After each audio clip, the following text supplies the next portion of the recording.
Today on the channel, we went ahead and made some smoked lamb ribs. They look like tiny little dino bones, and with them, we went ahead and built a chimichurri sauce.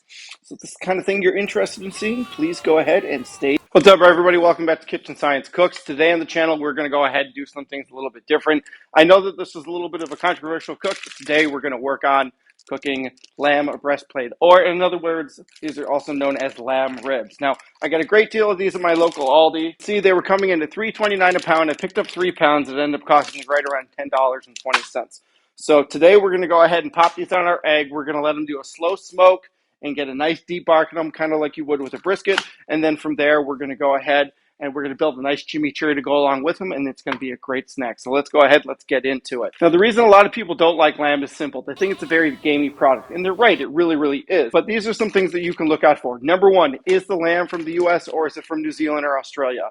Now, typically in New Zealand and Australian lambs, they are grass-fed and grass-finished. So they end up picking up a lot of these grassy-like notes, which ends up being converted in their rumen to these off notes through bacterial fermentation. Now, the major culprit that is utilized is called BCFS, and I'll write down here at the bottom what that actually stands for. But anyways, this bacterial fermentation that occurs from the grass that is consumed in these products goes through a method called biohydration. I'll also link a paper down here so you can read more about that if you like.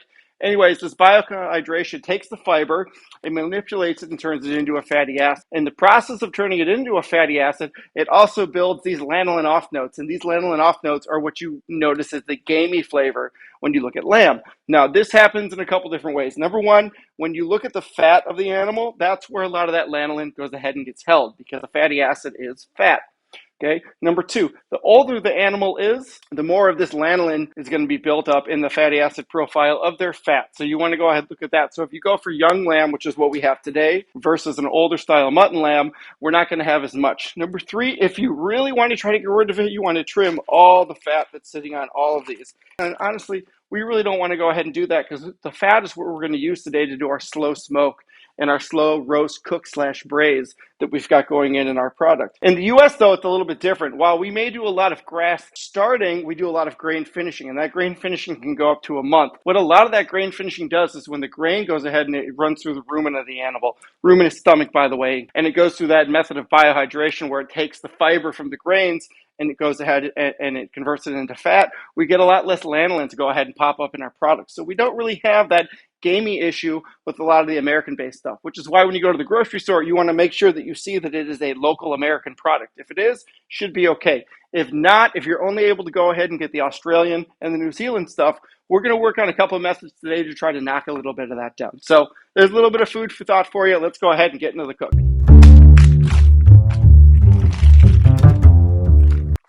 Now, as you can see, kind of like ribs, right? We've got our little skirt steak end right here, which is pretty much almost all the way gone. We've then got our rib rack right here.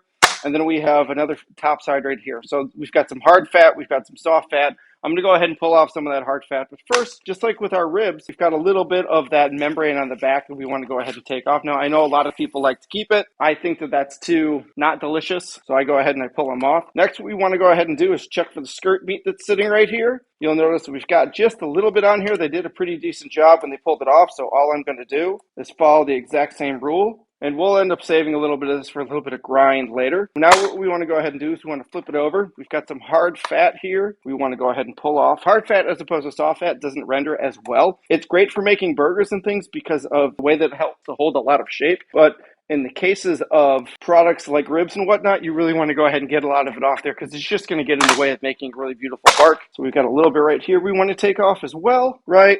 And then right over here, we've got some little regular fat we want to go ahead and take off too. And just to kind of show you guys this, when you're breaking it down, if you want to use your hands to pull this off, you can. I generally don't. I just leave it like this. All right, so that guy's done. Now we're going to go ahead and do this one. Same idea. We want to get this hard fat off. I'm then going to go ahead and keep taking the skirt meat off like so. And then remember, like always, we always want to start on this end when we're pulling these off.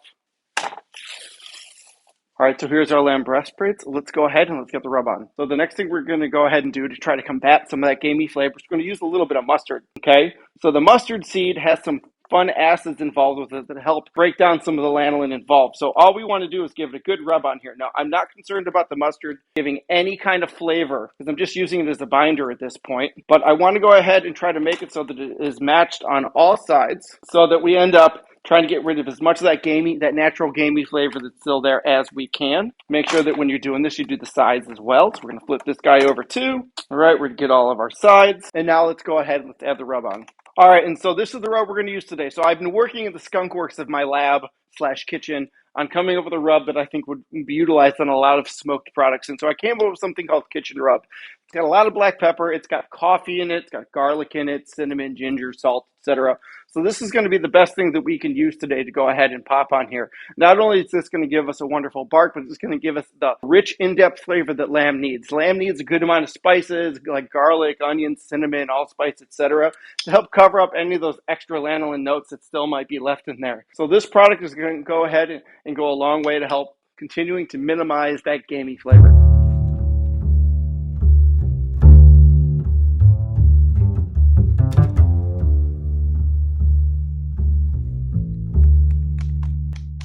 And we're going to flip it over.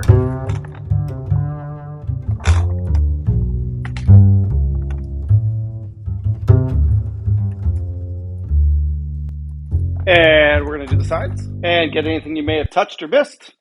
All right, so this is this. Now we're going to let this sit for probably about a half an hour where we go ahead and we fire up the egg.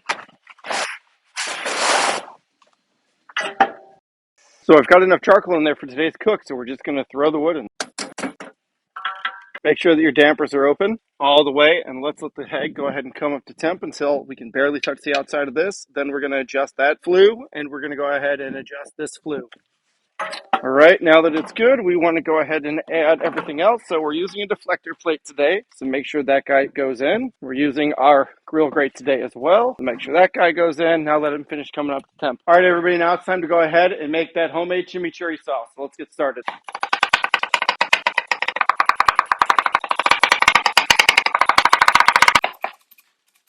All right, everyone, so our temp's about 300 degrees is what we're shooting for.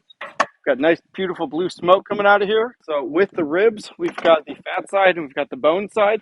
We want to go ahead and put them as close to the center as we can, and we want to put them down on the fat side. And the reason that we're doing that is we want to start the rendering process on here so that we can start to get that lovely meat fat rendering so that all of that beautiful fat can start bathing all of those layers of meat that are in there. I'll show you what I mean once we cut these guys up.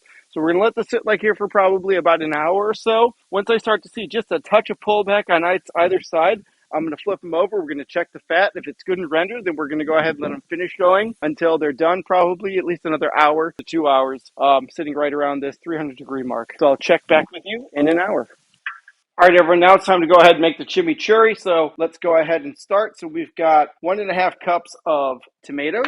We've got 3/4 cup of white onion. We have 1 entire jalapeno. We have got 1.5 teaspoons of garlic. We have the zest of 1 lime and 1 lemon. We have a 1/2 cup of cilantro. We have a 1/4 cup of mint. We have the juice of 1 lemon and 1 lime. We are going to head and start off with 1/2 teaspoon of kosher salt. We're going to add 1/4 teaspoon of cumin, and we're going to add probably 1/2 cup of olive oil. And then we're going to give it a good stir. Now, traditionally when you make a chimichurri, you want to let them sit for a day. Unfortunately, I don't have that kind of time right now, so we're going to go ahead and let this sit for as long as we can. Now, when you do any kind of marinating, you want to make sure that you marinate outside of your refrigerator if you can keep yourself out of the danger zone. The danger zone is basically being anywhere in room temp for longer than 4 hours, okay? You can be in refrigerator temps, freezer temps, oven temps, that doesn't really matter. But if you're sitting out at room temperature, it's going to go ahead and matter. And when we make this, we want a decent amount of drip to come off. Now, I only added 1/2 teaspoon of salt, and I did that because as this sits, the salt's going to change. So we add just enough salt to go ahead and get the process going, and then before we consume it, we want to go ahead and add some more salt again. But having this soupy mess that we have right here, this is kind of what we're looking for chimichurri. We want to go ahead and let it sit as long as we can. We'll check it for salt just before we eat it, and then we'll go ahead and we'll enjoy it. So let's go ahead and let's go check on the egg and see how those lamb ribs are doing. All right, let's go ahead and let's check out this breastplate. Oh yeah, that looks great. See how they started to pull away right there? That's how we know that they're ready to be flipped. You flip them over, just like so. Oh yeah, nice and soft. See how that's nice and soft right there? We've got this nice river of fat right there, so we've got good rendering going on right here. So let's go ahead and let's let these guys go for another hour. Then we'll come out and we'll check them. We'll see where they're at. All right, everybody, we're at hour 2. Take a look. Yeah, that looks pretty amazing. Look at that. These look great. Let's go ahead and give them a quick temp. See where they're at. Oh yeah, looking pretty good here. Oh yeah. All right, we're good. So it's been 2 hours. Let's go ahead and get them pulled off. We're gonna put them in some foil. We're gonna let them rest for about a half an hour, and we're gonna try them out. They're our chimichurri sauce. All right, everyone. So our lamb ribs have rested for about a half an hour now in foil. So let's go ahead and pull them off and see how they look. Wow, those look fantastic. Let's go ahead and bring you a little closer and let's cut them up. Oh, nice.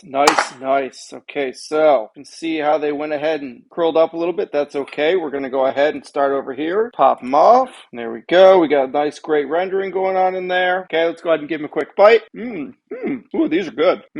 Oh yeah, that's very good. Go ahead and try another one from the big guy over here. There we go. Now, if you'll notice on these, we've got the chine bone that we left on there. I did that on purpose. I knew that I could just snap it like this, pop it off just like so. We got all that meat in there, but look at that beautiful rendered fat in there. Let's try it out. You know what? These things are really good. I gotta be honest, that rub that we used today, the one I'm working on, came out fantastic. I'm gonna take another bite. Aldi, this is a really good product. It's not gamey at all. I mean, I can promise you, this is not gamey at all. Let's go ahead and get our chimichurri and see how it is with that. All right, so here we go. Here's our chimichurri. Here's our lamb. It's going to be a pretty good bite right there. Oh yeah, this is wonderful. I added about another teaspoon of salt to our chimichurri. It is now perfect. Look at that.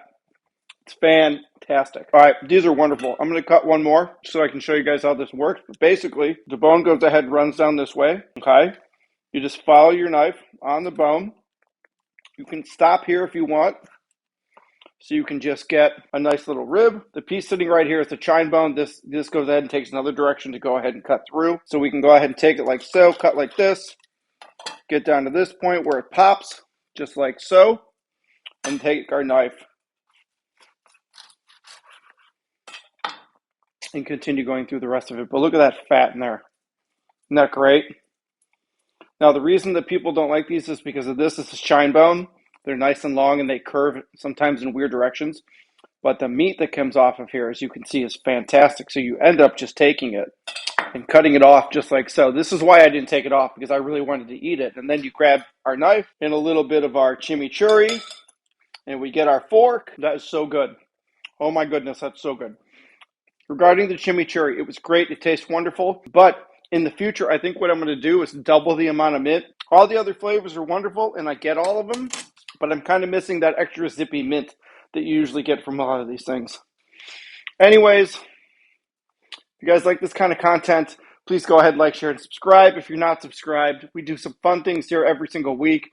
Please go ahead and subscribe so that you can go ahead and be updated when I drop something. If you have any questions, please go ahead and drop them down in the comments below. They're fantastic. They're $3 a pound. I totally recommend you guys go ahead and try them out. Anyways, I want you to have a fantastic barbecue week.